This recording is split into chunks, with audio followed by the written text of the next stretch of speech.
క్రీస్తు పూర్వం 6వ శతాబ్దంలో భారతదేశంలో రెండు గొప్ప సామాజిక ఉద్యమాలు వెలిశాయి. తర్వాత మతాలుగా మారేవి. అవే బౌద్ధ మతం మరియు జైన మతం. రెండూ భారతీయ సమాజంపై విశేష ప్రభావాలు చూపించాయి. వీటి ఆలోచన విధానము, మోక్ష మార్గము, తత్వము, ఆచరణలో అయితే స్పష్టమైన తేడాలు కూడా ఉన్నాయి. కనుక ఈ అంశం మీద యూపీఎస్సీ, ఏపీఎస్సీ మెయిన్స్ పరీక్షల్లో అనేక సార్లు ప్రశ్నలు వచ్చాయి. అందువల్ల ఈరోజు మనము బౌద్ధ జైన మతాల మధ్య సారూప్యతలు, తేడాలను వాటి చెప్పుకోబోతున్నాం. మొదటగా సారూప్యతలను చూద్దాం. బౌద్ధ మతము మరియు జైన మతము రెండూ కూడా వైదిక మతంలోని యజ్ఞాలు, కర్మకాండలు, జంతుబలను వ్యతిరేకించాయి.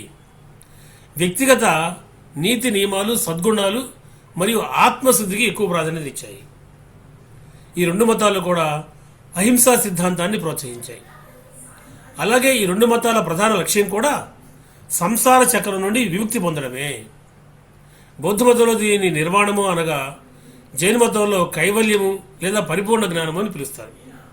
రెండూ కూడా ప్రజలకు అర్థమయ్యేటువంటి ప్రజాభాషలను ఉపయోగించి తమ బోధనలు వ్యాప్తి చేశాయి. బౌద్ధ మతం పాళీ భాషను స్వీకరించగా, జైన మతము ప్రాకృతము, అర్ధమాగధి భాషలను స్వీకరించడం గురించి ఇది మనం చెప్పుకున్నాం. అంతేకాదు, గౌతమ బుద్ధుడు, వర్ధమాన మహావీరుడు ఇద్దరూ కూడా క్షత్రియ వంశానికి చెందిన వాళ్లే, రాజులేక కుటుంబాలకు చెందిన వాళ్లే, అంతేకాకుండా గణతంత్ర వ్యవస్థకే చెందిన వాళ్ళు. ఇవి ప్రధానంగా మనకు కనిపించేటువంటి అంశాలు. ఇక వాటి మధ్య తేడాలు చూద్దాం. మొదటగా గౌతమ బుద్ధుడు బౌద్ధ మత స్థాపకుడు, అసలు పేరు సిద్ధార్థుడు.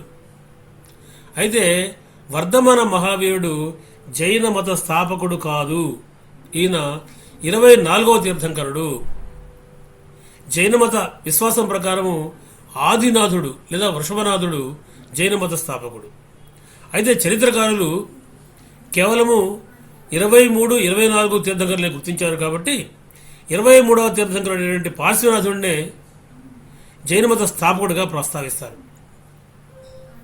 ఇంకా భగవంతుడి గురించి చూసేటప్పుడు, గౌతమ బుద్ధుడు భగవంతుడి అస్తిత్వం జరిగినప్పుడు నవి ఊరుకునేవాడు, ఎటువంటి వ్యాఖ్యానము చేయలేదు.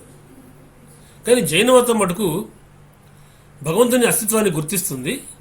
కానీ జీనుడు ఆ భగవంతుని కన్నా అత్యధికుడు అని భావిస్తుంది. అదేవిధంగా వర్ణ వ్యవస్థని బౌద్ధ మతం తీవ్రంగా ఖండించింది. జైన మతము కర్మ సిద్ధాంతానికి దాన్ని ముడివేస్తూ పూర్వజన్మల పాపపుణ్యాల వల్ల ఈ జన్మలో ఆయా వర్ణాల్లో జన్మించడం జరుగుతుంది అనేటువంటి ఒక తర్కాన్ని తీసుకొచ్చింది. అలాగే జీవన విధానంలో బౌద్ధ మతము మధ్య మార్గాన్ని ప్రతిపాదించింది. జైనం మాత్రము కఠిన తపస్సు మరియు కఠిన నియమాలకు ప్రాధాన్యత ఇచ్చింది. తపస్సు విషయంలో బౌద్ధ మతము అతిగా తపస్సు చేయడాన్ని నిరాకరించింది. జైన మతం మాత్రము ఉపవాసాలు, కఠిన తపస్సును ప్రోత్సహించింది. బోధనల పరంగా బౌద్ధ మతం అష్టాంగ మార్గాన్ని బోధించగా, జైన మతము త్రిరత్నాలను బోధించింది. త్రిరత్నాలు సమ్యక్ దర్శనము, సమ్యక్ జ్ఞానము, సమ్యక్ చరిత్ర.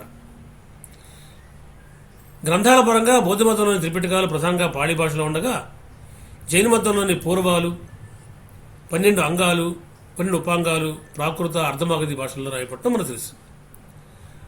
ఆత్మ సిద్ధాంతం విషయంలో బౌద్ధ మతము శాశ్వత ఆత్మభావాన్ని అంగీకరించదు. ఇది అనాత్మ సిద్ధాంతం. ఆత్మని ఒప్పుకోదు బౌద్ధ మతం.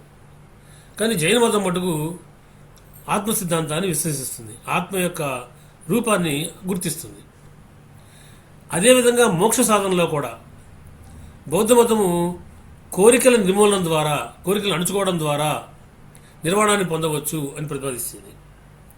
జైన మతము కర్మబంధాల తొలగింపునే మార్గంగా చెప్పింది. కర్మబంధాలను అంత తేలిగ్గా తొలగవు అని కూడా చెప్తుంది జైన మతం.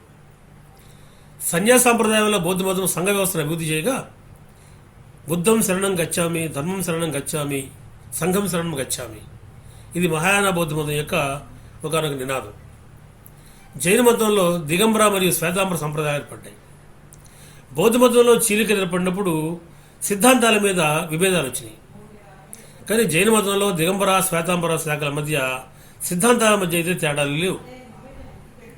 అదేవిధంగా బౌద్ధ మతాన్ని కనుక మనం గమనించమనైతే మధ్యగా వచ్చే సమయం నాటికి బౌద్ధ మతం ఏ దేశంలో జన్మించిందో ఆ దేశం నుంచి అంతర్ధానం అయిపోయింది పూర్తిగా భారతదేశం నుంచి. కానీ ఇతర దేశాలకు వ్యాపించింది, ఆసియా మొత్తం కూడా వ్యాపించింది. ఎడ్విన్ ఆర్నాల్డ్ అనేటువంటి ఆయన ది లైట్ ఆఫ్ ఏషియా అనే పుస్తకం కూడా రాశాడు గౌతమ బుద్ధుడికి సంబంధించిన బౌద్ధ మతం మీద. అయితే జైన మతం భారతదేశపు ఎలను దాటి వెళ్ళలేదు, కానీ అప్పటి నుంచి ఇప్పటిదాకా కూడా భారతదేశంలోనే కొనసాగుతూ వస్తోంది, కొంత స్వల్పంగా అయినా సరే. అదేవిధంగా బౌద్ధ మతం క్షణికవాదాన్ని బోధించగా జైన మతం అనేకాంతవాదాన్ని ప్రతిపాదిస్తుంది. కనుక ఈ రెండూ కూడా వైదిక సాంప్రదాయానికి ప్రత్యామ్నాయంగా వచ్చినటువంటి మతాలైనప్పటికీ బోధనలు, ఆచరణలు, మోక్ష మార్గం విషయంలో స్పష్టమైన తేడాలు మనకు కనబడుతున్నాయి. వీటిని దృష్టిలో పెట్టుకొని మీరు ఎగ్జామినేషన్ ప్రిపేర్ అయ్యే పని అయితే మీకు చక్కటి మార్కులు వస్తాయి. అంతేకాదు మల్టిపుల్ చాయిస్ ఎగ్జామినేషన్ కూడా ఇది చాలా ముఖ్యమైన టాపిక్, బాగా గుర్తుపెట్టుకోండి. రాబోయే దాంట్లో మనం అజీవక మతం గురించి చెప్పుకుంటాం, ఒక చిన్న టాపిక్ అది. దాంతో మనము ఈ మతాల వస్తువును వదిలిపెట్టేసి మౌర్య యుగంలోకి ప్రవేశిస్తాం. ఈ వీడియో మీకు నచ్చినట్లయితే అందరికీ షేర్ చేయవలసిన కోరుతూ ప్రస్తుతానికి స్వస్తి.